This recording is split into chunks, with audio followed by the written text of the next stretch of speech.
बिस्मिल्लाहिर्रहमानिर्रहीम। औकात टीवी में खुशामदीद। मैं हूं आपका मेज़बान अब्दुल जब्बार अंसारी।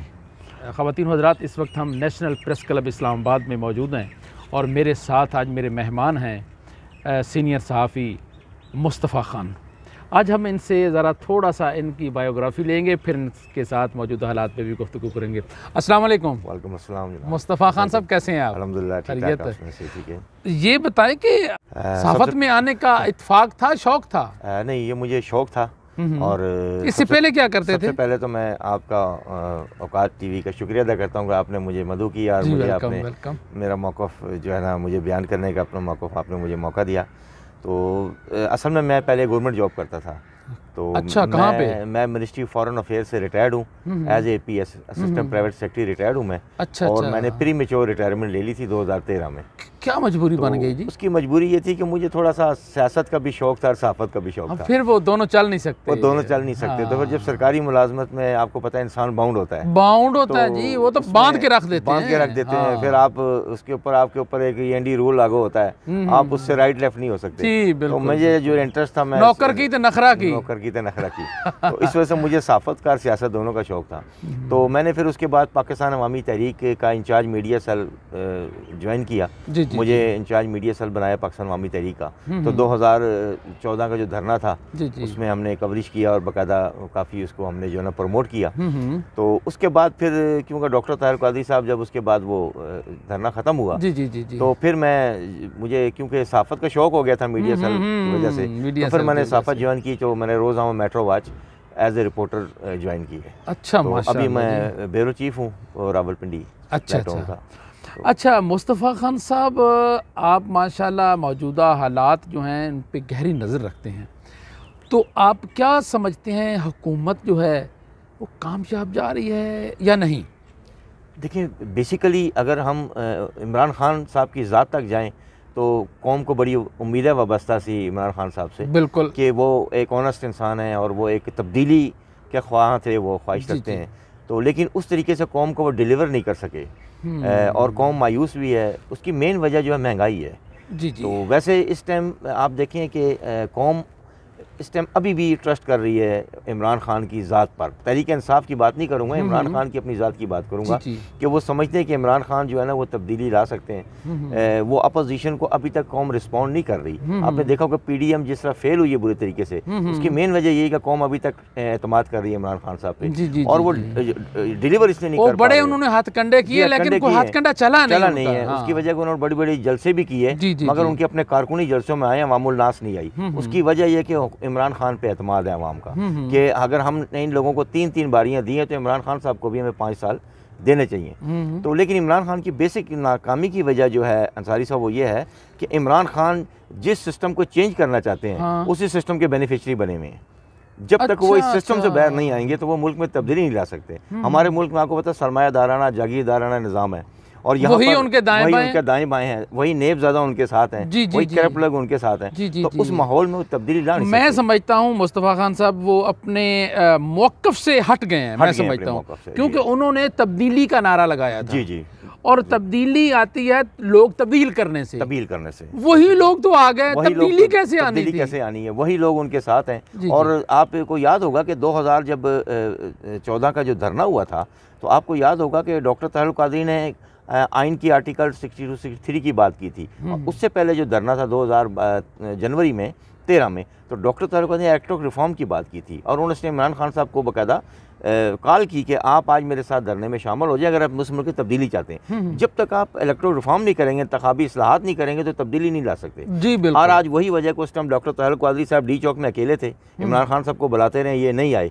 और उसके बाद डॉक्टर ताहिर कादरी की उस बात को उन्होंने जो है ना इमरान खान साहब ने उसको तस्दीक की और बाकायदा इसका इकरार भी किया कि डॉक्टर ताहिर कादरी ठीक कहते थे ऑन द फ्लोर पार्लियामेंट में। और अब इमरान खान साहब इंतखाबी इस्लाहात की बात कर रहे हैं, वो पार्लियामेंट में अकेले हैं और उनके साथ कोई भी नहीं है। तो ये चीज़ें हैं कि इमरान खान साहब की बड़ी मिस्टेक ये हुई है कि वो इंतखाबात में तो गए हैं लेकिन इस्लाहात किए बगैर चले गए हैं, जिसका उनको खमीज़ा भुगतना पड़ रहा है।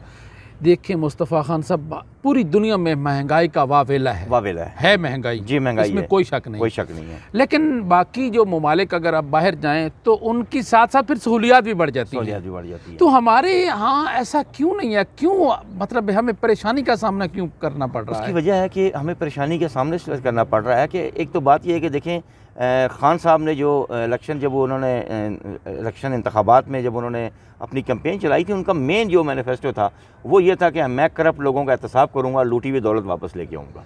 लेकिन अभी तक मुस्तफ़ा खान साहब हुआ नहीं। जी, अफसोस की बात है कि अभी तक किसी का अदालतों में चल रहे हैं, 3 साल हो गए यार, ये पता नहीं अब अदालतों का कसूर है या मुद्दइयों का कसूर है, किसका कसूर है? दोबारा पार्लियामेंट में आ गए हैं दोबारा, और किसी का एहतसाब नहीं हुआ, कोई पैसा वापस नहीं लिया गया।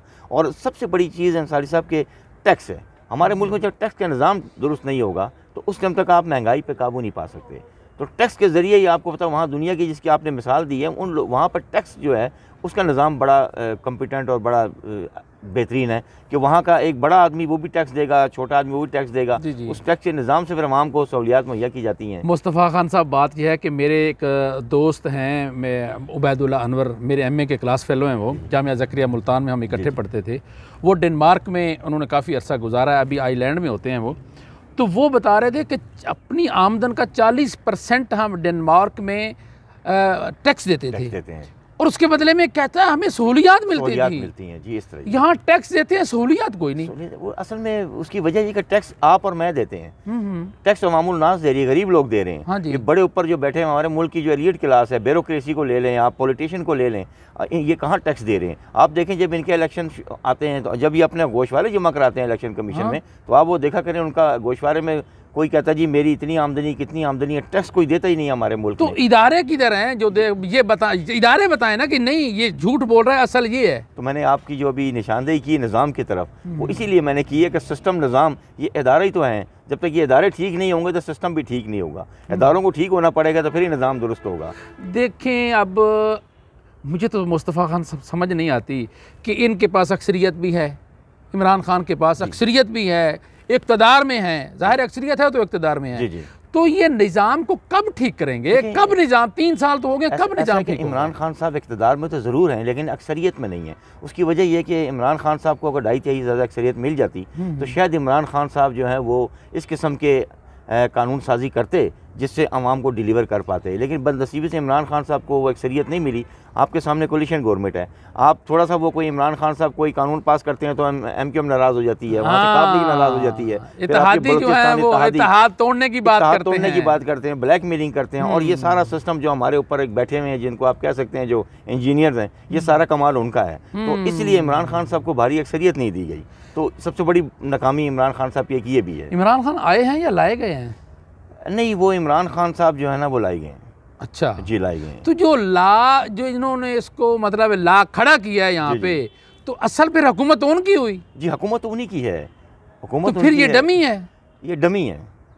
तो फिर इंतखाबात, फिर वोट लोगों ने जो दिए थे वो क्या, कहाँ गया? इंतखाबात आपको पता है अंसारी साहब, वोट यहाँ पर जिस किस्म के वोट दिए जाते हैं आपको तो मालूम ही है पाकिस्तान में वोट का निज़ाम किस तरीके का है। और बात यह है कि वोट तो दिलवाने वाले दिलवा देते हैं। अभी आप देखें पीपल्स पार्टी को पंजाब में 32,000 वोट पड़ गए हैं, 32,000 वोट पड़े हैं। जी। उसी हल्के में जब इलेक्शन हुए थे तो उनको 5,000 उसके कैंडिडेट को वोट पड़े थे। हल्के की बात कर रहे हैं? ये 133 जो हुआ है अभी, हल्का 133 लाहौर जो हुआ, वहाँ पर आप देखें पीपल्स पार्टी के 33,000 वोट पड़ गए हैं। कहाँ से पड़ गए? तो ये वोट डलवा दिए जाते हैं। और अब पीपल्स पार्टी को उन्होंने पंजाब में इन किया है, राजा परवेज़ अशरफ को इसीलिए बनाया गया वहाँ का सूबाई सदर, ताकि वो पीपल्स पार्टी को वहाँ प्रमोट करें। जी। तो अब पीपल्स पार्टी की थोड़ी हवा चलेगी अगले इलेक्शन में। अच्छा, अभी इख्तलाफात हो गए हैं इनमें, नून लीग में और पीपल्स पार्टी में। जी। इसकी क्या वजह है, नजर आई है समझ? सर, ये इख्तलाफ इनका जो है ये सिर्फ एक कौम के सामने दिखावा है, लेकिन एक चीज़ पे इनका इत्तेफाक है आपस में, इमरान खान को हटाना है। इमरान खान को हटाना है, इस पे इत्तेफाक है। और इस पे इत्तेफाक है नहीं, इस निज़ाम को बचाना, इस पे इत्तेफाक है। जिसको ये तब्दील करना चाह रहा है इमरान खान, जिसको तब्दील करना चाह रहे हैं, जिस तब्दीली की बात इमरान खान साहब कर रहे हैं, वो उस पर मुत्तफक है। आपस में इनके इख्तलाफ ज़रूर हैं, लेकिन इस पे इत्तफाक है कि निज़ाम ना बदलने पाए। क्यों वो निज़ाम इसको बदलना क्यों? जब निज़ाम बदलेगा तो जारी पर जब निज़ाम बदल जाएगा तो इन लोगों की दुकानदारी खत्म हो जाएगी। ये भी बदल जाएंगे, इनकी जगह बदल कर और आ जाएंगे। पार्लियामेंट तक इनकी रसाई नहीं होगी। फिर ये जो वोट की खरीदो फरोख्त होती है, घोड़ों की खरीदो फरोख्त होती है, अरबों खरबों रुपए इलेक्शन में लगाया जाता है, यही जागीरदार सरमायादार आते हैं, यही मोरसी सियासत आती है, इसका खात्मा हो जाएगा।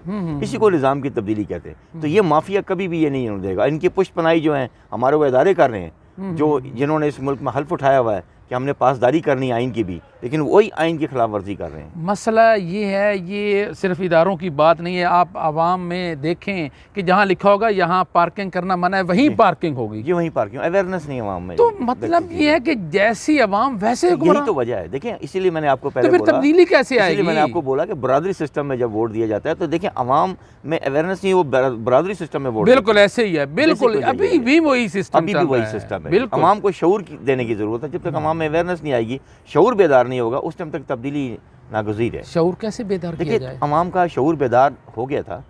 आप देखें कि इमरान खान साहब को जो लोगों ने वोट दिया है तो वो शऊर की कुछ बेदारी थी।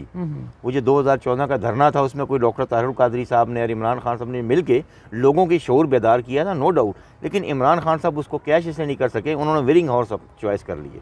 अगर इमरान खान साहब उस टाइम अपने कारकुनों को वोट टिकटें देते और नौजवान को आगे सामने लाते तो, लेकिन इमरान खान साहब को पता था कि वो ऐसा होगा नहीं, इसलिए इमरान खान साहब ने जो है वो उन्होंने एक छोटी बुराई को जो है ना गले लगा लिया, और वो छोटी बुराई आज उनके लिए बड़ी बुराई बन चुकी है। और अगर इमरान खान साहब ने अपना टाइम जो है ना वो काफ़ी ज़ाया किया है। हालांकि इमरान खान साहब क्रिकेट जब खेलते थे तो इनका आखिरी स्पेल जो होता था बड़ा अच्छा होता था, तो अब ये इनका आखिरी स्पेल शुरू हो चुका है। तो दुआ को मैं कि आखिरी स्पेल इनका अच्छा हो ताकि अवाम को डिलीवर कर सके, ताकि इमरान खान साहब दोबारा से अपने मैच में वापस आ सकें। मुस्तफ़ा खान साहब, बात यह है कि 3 साल तो गुजर चुके हैं और 2 साल बाकी रह गए हैं। जी, 1 साल ही समझ लें कि वो 1 साल तो इलेक्शन कैंपेन का होता जी, वो शुरू हो चुका है। बिल्कुल, अपोजिशन जो ये लॉन्ग मार्च वगैरह कर रही है, ये असल में इमरान खान साहब को गिराने के हटाने के लिए नहीं है। अब इनका ये इलेक्शन कैंपेन शुरू हो चुका है। अपोजिशन भी नहीं चाहती इमरान खान साहब को हम इक़्तिदार से हटा दें। हटाना उनके लिए मसला नहीं है, लेकिन उसको जो है ना वो सियासी जो शोर शराबा जो होता है इनका एक रिवायत बनी हुई है, भाई सही काम भी करे तनकीद ही करनी है, तनकीद बराए इस्लाह का पहलू नहीं है हमारे इस निज़ाम में। जी मुस्तफ़ा खान साहब हमारे साथ गुफ्तगू कर रहे थे, बड़ी पुरमग़ज़ गुफ्तगू इन्होंने की।